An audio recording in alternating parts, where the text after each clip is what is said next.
Ce samedi 3 mai marque la journée mondiale de la liberté de la presse. Les défis demeurent nombreux en la matière. Le ministre de la Communication et des Médias, également porte-parole du gouvernement congolais, s'est exprimé à l'occasion de cette journée. Il a rappelé les engagements du gouvernement à l'heure du développement de l'intelligence artificielle. Conscient de ces enjeux, le gouvernement de la République est convaincu de la nécessité de gérer les risques que courent les professionnels de la communication face à l'intelligence artificielle.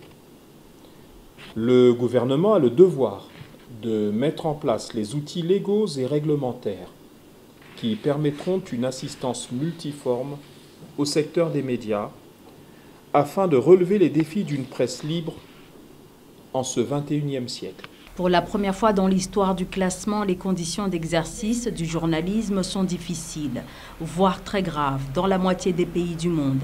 C'est le constat de Reporters sans frontières qui, dans son classement 2025, a d'ailleurs placé le Congo à la 71e place, soit 3 places de moins qu'en 2024. Une dégradation face à laquelle les journalistes congolais attendent des réponses concrètes de la part des autorités gouvernementales. Pour rappel, cette journée a été actée lors de l'Assemblée générale des Nations unies, tenue en 1993, suite à une recommandation adoptée lors de la 26e session de la Conférence générale de l'UNESCO en 1991.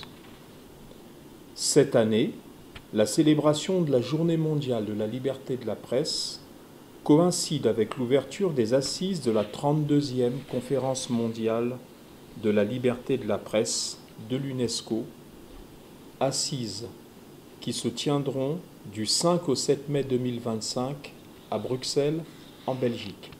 L'Afrique est citée parmi les zones où la liberté de la presse est bafouée. Une liberté dans le rouge, en raison d'une forte ingérence politique. Le recul se fait aussi par les pressions économiques et la concentration des médias, révèle le dernier rapport de Reporters sans frontières.